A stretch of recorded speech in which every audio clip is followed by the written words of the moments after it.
Hola ¿Qué, Martín, qué tal? Buenas noches, Paulina, ¿cómo estás? muy bien, ¿y vos? Enorme Bien, placer como siempre, perdón la no, demora, ¿todo en orden? no, te agradezco a vos por ser un viernes a esta hora que te brindes a esta entrevista. Así que el agradecido soy yo. Faltaba más, cuando quieras vamos nomás, tengo un impedimento nada más que es 20:30, tengo que cortar, ¿te jode? No, para nada, Paulino, para nada. Así que Bueno, vamos directo, si querés, a las preguntas, que lo primero que nos trae es lo que dejó la ley bases. ¿Qué opinión te merece después de tantas idas y vueltas? Lo que parecía una ley ómnibus, terminó siendo como al final mucho la ley Fitito, porque hubo un montón de modificaciones y bueno, ¿qué opinión te merece esto?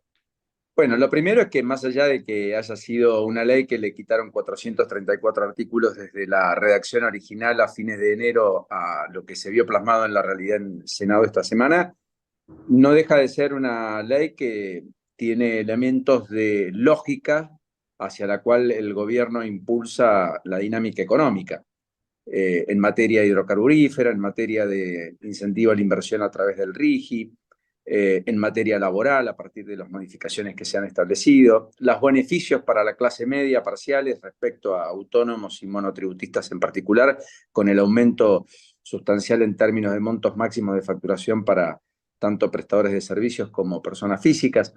Eh, yo creo que no quitaría relevancia a la ley en sí, sí me da la impresión que terminó siendo más lavada de lo que venía, en particular en el capítulo de privatizaciones, que hay que ver si el gobierno logra salvarlo o no, al igual que bienes personales y ganancias. Eh, y efectivamente, de todas maneras, es una ley que no resuelve los problemas de la Argentina, es una ley que en todo caso trata de apuntalar una hoja de ruta que viene algo deteriorada, muy al límite, ciertamente muy estresada por la política, porque definitivamente eh, el ajuste tuvo que ser mayor a partir de una reducción del gasto muy dramático, que impactó naturalmente en la economía, que cayó más de lo que algunos imaginaban y cuyo correlato social no es inocuo. Se deduce que si hay 125.000 empleos menos formales en la economía, debería haber otros tantos en la informalidad, eso le pega un millón y pico de personas. Además, los salarios hasta acá han corrido por detrás de la inflación respecto a los ajustes de noviembre, diciembre y enero, con lo cual efectivamente no necesariamente por tener una ocupación uno supera el umbral de la línea de la pobreza. Es decir, la combinación ha hecho que tengamos la pobreza arriba del 55, que tengamos un desempleo que empieza a ser una pequeña luz amarilla en el horizonte, creciente, que tengamos una economía muy recesiva, con un consumo desplomado y con una situación política que a todas luces es muy límite en el gobierno, tan límite que fue la vicepresidente con un desempate la que logra la ley, previo acuerdo con los santacruceños para que se ausentasen, porque de lo contrario no hubiera habido ley. Y justo que hablabas el tema económico, ¿no? De empleo, la pobreza y demás, hoy le renuncia a Caputo el segundo, que era parte del equipo de Caballo, trabajó Sí, mucho tiempo para Caballo. Y Caballo hace unas semanas que viene diciendo que con lo que se está haciendo no se puede solamente, que la inflación va a llegar a cierto límite, que no va a bajar más o que va a costar, pero que si no hay un trabajo al lado de lo que se está haciendo, o sea, que no solamente se apunta a inflación, es muy difícil de avanzar y que esto puede traer complicaciones. ¿Qué opinión te merece eso? te, Porque, bueno, realmente a Caballo era el ídolo y ahora le empezaron a pegar un poquito, como siempre pasa en el gobierno Milei. Te abrazo hasta que me querés, después como que ya empiezo a cuestionar lo que decís. sí, es un gobierno que tiene tolerancia muy baja, ¿no? El disenso, por no decir nula. Eh, en cualquiera de los casos desconozco la disquisición técnica específica que plantea el propio Cavallo y los argumentos de unos y otros en términos economicistas, digamos. Dicho esto, todo hace presagiar que hay un debate central en la economía que tiene que ver con el virtual atraso cambiario. El gobierno hace 2 meses se ilusionó con la idea de que el dólar incluso perforara el piso de los 1.000. Algunos daban cuenta de que quizás el punto de equilibrio era 800. El gobierno antes de asumir dijo que en 600 el dólar era competitivo. Eh, y la verdad es que hoy tenemos un dólar que parece encontrar un piso en 1.200. El contado con liquidación, el MEP y el Blue. Aún con muy buenas noticias, el dólar está casi en 1.300. Entonces yo creo que efectivamente hay un descalce entre el dólar oficial a 900 y el dólar paralelo a 1300. Hay un descalce de un casi 40% de brecha que no solo no es sano, sino que no va a permitir convivir en la economía mucho tiempo con este contexto. La idea de la derogación o eliminación del cepo, que el fondo en algún punto reclama, creo a esta altura, que es indispensable para las grandes inversiones por otra parte, definitivamente choca con la expectativa del gobierno porque todo el mundo imagina que si hay unificación cambiaria, más temprano que tarde va a ser más sobre el dólar paralelo que sobre el dólar oficial. Entonces, eso implica una devaluación de hecho del 33%. Y si vos mañana devaluás el 33%, así quites el impuesto país, te recarga la inflación, te hace una especie de fogonazo. Después discutimos si es el 5, el 10 o el 12, pero en cualquiera de los casos la tendencia a la baja la perdés y en el medio se estabilizan precios. Porque ahora el gobierno quedó muy rehén del ancla cambiaria también. Ya no es solo un ancla fiscal. El gobierno me parece decir es todo un ancla fiscal. No emitimos, gastamos menos de lo que nos ingresa, tenemos superávit en la cuenta de gasto corriente, al mismo tiempo en el aspecto financiero, esperamos por algunos dólares extras que por ahora no Claro, claro. florecen, y en el mientras tanto, secando la plaza, no vamos a tener espiralización del tipo de cambio. Y sin embargo, y pese a ello, y a una brutal recesión, y a que la gente cambia dólares para llegar a fin de mes, como dijo el propio Caputo hace 45 días, lo concreto es que el dólar, que en algún momento coqueteó con la barrera de los 1000, se siente cómodo arriba de 1200. Y la inflación sigue al ritmo del 5. Solo una devaluación del 5 o una pérdida de poder adquisitivo del 5 con una devaluación oficial del 2 solo es sostenible con una enorme recesión. Y la verdad es que el gobierno ya, que lo peor pasó, como dijo el propio gobierno, implica que lo que viene es cierta reactivación. Y si hay reactivación, quiere decir que hay más consumo. Y si hay más consumo, quiere decir que hay más circulante. Y si hay más circulante, quiere decir que hay más presión. ¿Más presión sobre qué? Sobre el tema precios. Porque hoy tenés una depreciación de la economía que incluye una depresión de precios en varios segmentos porque están liquidando stock. Porque entre ir para pagar sueldos al banco, a buscar fondeo y pagar el alquiler, prefieren liberar stock, venderlo un 10, 15, 20% por debajo, 30% de lo que lo compraron inclusive, pero hacerse de ese efectivo que va a ser siempre más barato que el sistema financiero, que aunque está bajando las tasas, todavía siguen tasas muy altas porque la inflación anualizada no baja del 100%. Claro, y ahí no sé si coincidís, yo veo como un déjà vu con otros gobiernos. Por ejemplo, voy a apuntar recién lo de un dólar a 600, eso había factible, fue lo que dijo Alberto Fernández cuando Macri dejó El un dólar dólar a a 63, 60. a 60 o 63. El tema de la intolerancia, y la intolerancia que ya viene el gobierno de Cristina Kirchner con el periodismo, con aquel que opinaba diferente. Entonces, ¿no ves como cierto déjà vu en algunas cosas y en algunas formas de manejarse este gobierno? Es muy buena la pregunta. Primero, hay una especie de reminiscencia y de adulación a los 90, ¿no?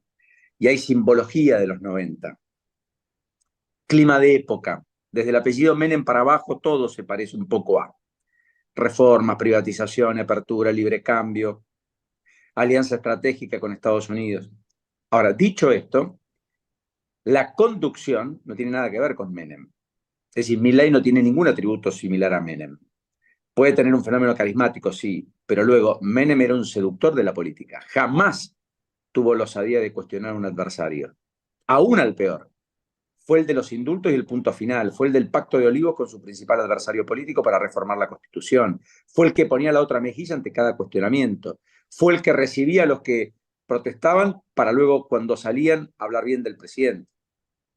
Pero Milei está absorbido en su lógica, ni mejor ni peor, la de él, que no tiene que ver con estos atributos. Y su carácter, aparentemente, en esta rara avis que tiene la Argentina, que creo que explica en buena medida la crisis, que es que el estadio inicial en la política de Milei se convirtió en ser presidente, no el estadio final, como ocurre con un dirigente clásico, eh, y por tanto con esa inexperiencia. En el caso del propio Javier Milei, estamos frente a la perspectiva de un carácter más parecido al de Cristina Fernández de Kirchner que al de Néstor Kirchner o al de Carlos Menem. Y por supuesto que ese carácter no tiene nada que ver ni con el de Mauricio Macri, ni con el de la Rúa o Alfonsín, es decir, los liderazgos no peronistas. Tiene improntas, rasgos, actitudes de liderazgos peronistas, abreva en ideas de la centroderecha o que el peronismo en líneas generales ha rechazado, salvo bajo la tutela de Carlos Menem, y que generó, por tanto, el anticuerpo de ese peronismo que de manera refractaria plantó frente a Menem, Chacho, Bordón y otros, pero no tiene lógica de gestión como tuvieron cualquiera de los otros gobiernos. Hay una idea de que cuanto más outsider se sea mejor, cuanto más apartado del Estado se esté mejor, cuanto más se ataque al Estado mejor, y la verdad es que el presidente gestiona el Estado, es la máxima entidad y administra el sistema político porque al final del camino lo lidera, le guste o no le guste. Él parece convivir a gusto con la idea de ir contra la política, pero la máxima expresión de la política en la Argentina hoy se llama Javier Milei. Y las reformas se hacen con política, no sin política, mucho menos contra la política. Entonces, en ese debate está, me parece, la llave, si logra procesar esa discusión internamente de manera favorable, para que el gobierno tenga cuotas de gestión más altas, construcción de consensos más apropiados y que por lo tanto haga plausibles las reformas con continuidad y con sostenibilidad en el tiempo, que son las que se hacen por ley, con cierto cobijo social, y básicamente en donde los actores se chipean de una forma distinta. Porque los actores en la Argentina fueron menemistas o kirchneristas con 20 años de diferencia. Lo que hubo fue un caldo de cultivo para la construcción de un clima de época que determinó determinadas conductas durante tiempo largo. Más de 10 años con el menemismo, más de 15 años, casi 20 con el kirchnerismo. Lo que inaugura Milei es un interregno, es una transición, es un estado nuevo de las cosas por 1 o 2 décadas. Todo eso es misterio. Vos nombraste recién a Cristina, y cuando después de la votación, cuando votó Villarruel, también ahí vi como cierto revival con ese presidente de Cristina, con Cobos, porque apenas terminó esa votación me metí en Twitter y hay una cuenta que se sostiene que Santiago Caputo, y que dice, gracias al voto de la flamante, por eso, y recalcó, flamante vicepresidenta, se va a aprobar las leyes bases. Lo primero que hizo Milei fue tuitear eso. Entonces, ¿crees que hay también como un temor al poder que puede ejercer la vicepresidenta, como en su momento Cristina lo tuvo con Cobos y bueno, después lo dejó aislado? Porque siento a veces que cuando viaja el presidente, a Villarruel se la mantiene como encapsulada, por decirlo de alguna manera, y estas salidas a Villarruel le dan como cierta visibilidad de la población. Y creo que es un temor propio que por ahí tiene Javier. Puede ser, desconozco. Yo entiendo que cuando hablo de una situación de características similares a Cristina, también imagino que nada crece ni aflora en el kirchnerismo sin el apellido Kirchner y efectivamente quizás en el mundo Milei nada aflora sin el apellido Milei, ¿no? Eh, bueno, habrá que ver. Yo creo que hay tensión con Villarruel. Villarruel tiene una armadura política distinta, tiene una capacidad de diálogo diferente, viene de la política, le gusta la política, hace política, no reniega de la política, defiende a la política, de hecho cuando se aumentaron las dietas los senadores, y ahí Mm. parece ser una cuestión bastante diferente, distinta.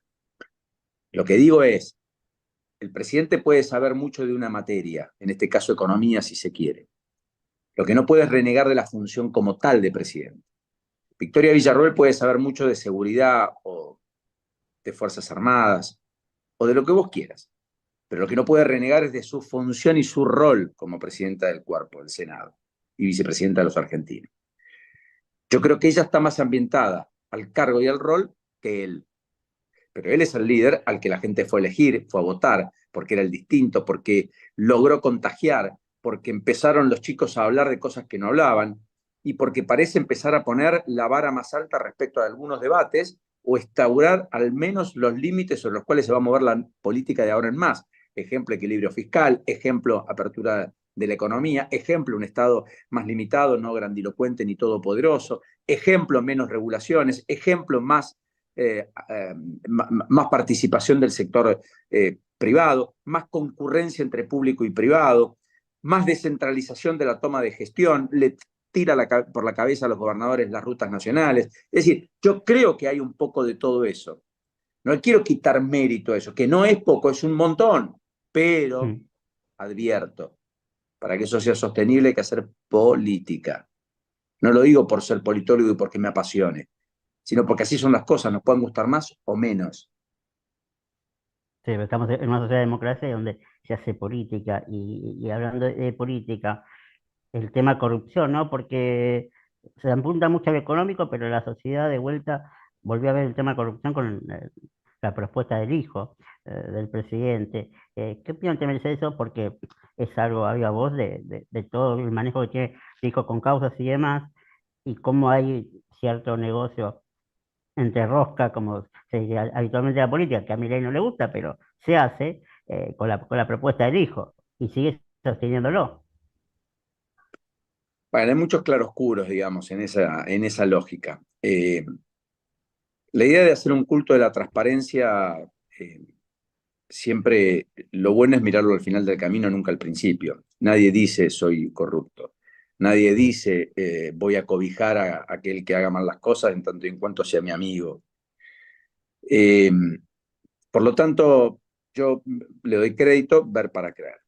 Lo del hijo, si uno lo entendiera como una negociación con el peronismo, para poner a alguien del sistema, como me imagino que Unio Libarona gestó con Santiago Caputo, y finalmente ungir a alguien que aunque no tenga los pergaminos deseables, sea una persona posible en la construcción de consensos indispensables para nombrar personas en la Corte, cosa que no pudo ni Cristina ni Macri, tampoco Alberto, o mejor dicho, Macri pudo. Alberto no pudo en los últimos 4 años. Eh, y eso lo puede hacer con el peronismo, que tiene la llave para esa mayoría, eh, digamos, especial que se requiere para nombrar un juez. Bueno, te diría, qué sé yo, está haciendo política, me puede gustar más o menos. Pero eso implica que vos empezás a, siendo política, deshacerte de algunos argumentos. Ejemplo, voy a apostar definitivamente a la transparencia como vara conductual para nombramientos de funcionarios o hacerla política. Entonces, una cosa choca con la otra, sí, sí, sí. También es cierto que el hijo es juez federal. Y todo el mundo supone que el hijo, bueno, es juez federal. Hoy en su firma está la libertad y el patrimonio Sí, de las personas en los delitos federales. Por lo tanto, el Consejo de la Magistratura, ¿dónde está? correcto, sí. Y para ir cerrando y agradeciéndote nuevamente, Paulino, por este ratito, ¿cómo ves, No, por la favor. pregunta que siempre te hago, ¿no? ¿Cómo ves el futuro? ¿Ves un futuro que va hacia un lado, no sé si bueno o malo, pero vamos hacia algún lado o todavía estamos en el veremos de la gestión del actual presidente y cómo nos va como sociedad, ¿no? Porque siempre está latente, a mi entender, el tema social. Bueno, la pregunta es lo suficientemente amplia y clave como para al menos tener alguna conversación al respecto, si me ayudas. La primera, yo creo que hay una especie de clima de época que se modificó, se quebró con el hartazgo post pandemia y con el hartazgo a la idea de que el Estado todo lo puede, el Estado te cuida y finalmente cuida a pocos y puede poco. Yo creo que eso llegó para quedarse, como lógica, como máxima. Creo que empezó a calar hondo la discusión de lo público está muy bien, pero no es gratis. Y tiene prioridades, ni el recital, que es gratuito, que no es gratuito, ni la Mm. gasa del hospital, que es público y que al cual podés ir, ni la universidad, que no tenés que pagar. Y eso yo creo que es beneficioso. Empezamos a hablar de que el equilibrio fiscal no es de izquierda ni de derecha, porque lo sostiene Boric y lo abraza Boric, y también lo abraza efectivamente los países que van hacia modelos de economías liberales, Colombia, inclusive con Petro, más allá de lo que se pueda pensar. Entonces,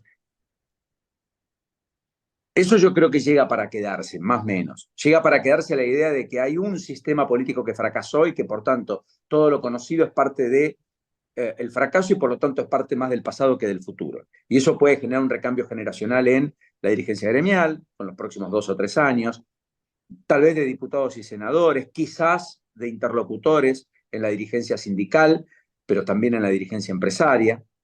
quizás de comunicadores, ávidos de conocer nuevas voces, qué sé yo. Puede ser todo eso una especie de mixtura que estemos afrontando. Sí tengo claro que el gobierno todavía está en gestación, que tiene cambios todas las semanas, cada 3 días y medio se va un funcionario importante, eso es muy propio de esta gestión. Hay mucha inestabilidad porque justamente no hay en la conducción estabilidad, todo parece ser frenético, enérgico, bastante circunscripto al humor de cada día, y eso se derrama hacia abajo. No es inocuo cuando Petovelo denuncia a los propios. El resto se mira y dice, y yo voy a tomar decisiones en virtud de lo que el otro me dice, pero las voy a firmar yo para que después termine siendo yo el que pague los platos rotos. Cuidado, porque eso paraliza. Se echó a pose el jefe de la administración de manera muy rápida, muy veloz. Eso todavía no encontró el Sí, equilibrio interno sin explicaciones adecuado. reales, porque no hubo una explicación más que... No, sí, correcto. Tampoco a Ferraro, claro. otro de los ministros que eran incipientes. Así que yo creo que el gobierno sigue en gestación, que ahora sí definitivamente está recalculando porque Milei empezó a comprender que hay límites, que la luna de miel terminó, que todavía hay plafón, que todavía hay mucha capacidad de esperarlo, que hay muchas ganas de que le vaya bien, pero que esa expectativa en algún momento tiene que tener concreciones. Y no es solo una inflación en descenso, no es solo el orden público que por sí está garantizando la mejor faceta de la gestión del gobierno a través de Patricia Bullrich. ¿Y por qué la mejor faceta de la gestión? Porque creo que sabe dónde están los botones, porque creo que ya estuvo, porque tiene experiencia y porque aplica lo que eventualmente el gobierno y el clima de época estaban requiriendo, porque incomodó a Capacidad de los que gestión, protestan. capacidad de Exactamente, gestión. correcto. Entonces, yo ahí tengo un interrogante, insisto, porque estamos en la perspectiva de si Milei vira hacia la ortodoxia, o mejor dicho, la heterodoxia, pero con mucho pragmatismo, y por lo tanto se asume el rol de jefe de Estado o presidente, indispensable para conducir el sistema, o si sigue coqueteando con la idea de que, como le fue bien hasta acá, de este modo, ¿para qué cambiar? Y por lo tanto que al sistema lo ordenará otro, alguien que él diga, pero que él se va a sentir cómodo queriendo impregnar a la sociedad de sus ideas, argentina y mundial, y al mismo tiempo él será alguien que le pueda decir a los suyos que él tiene razón. Y la verdad es que para ser presidente, o para un presidente, no es tan importante ni tener razón, ni que tus ideas florezcan, sino que vos concretes lo que vos considerás indispensable y que las cosas ocurran, sucedan, y que al final del camino lo que dejás sea infinitamente superior a lo que recibiste. Entonces, está anclado en el clima de época, ha sido el catalizador de una sociedad que dijo basta a lo conocido y tradicional, primero Rodríguez Larreta, después Massa, que intentó sepultar al kirchnerismo, veremos si lo logra con éxito, pero no necesariamente supo bien qué elegía, porque de hecho la propuesta tenía bemoles, altibajos, era bastante errática o vacía, como quieras llamarlo, a tal punto que Milei no llevó las primeras leyes el 11, 12 o 13 de diciembre, las llevó a fines de enero. Tuvo su costo, no fue inocuo, perdió 6 meses, podría haber morigerado el ajuste, eso no ocurrió. Bueno, por delante todo el crédito abierto, un octavo de su gestión se lo comió. Para muchos, sembrando las bases, jugando con los títulos de esa nueva Argentina. Para otros, demostrando falencias en áreas claves que empiezan a ser perturbadoras y que no pueden continuar en el tiempo porque pueden hacer fracasar una nueva expectativa en la Argentina. Paulino, te agradezco como siempre. Nos vemos esta noche, te vemos, como siempre, también a las 23 horas por la Nación, y que tengas un hermoso domingo feliz Día del Padre. Te mando un fuerte No me abrazo. abrazo, Martín. Muchísimas, pero muchísimas gracias. Sabes que es un placer, el afecto de siempre, el saludo a la distancia y, por supuesto, acá estamos para lo que necesites y gracias por estar cerca siempre. Abrazo gigante. Nos vamos a una pausa y enseguida venimos con Eduardo y todo el deporte.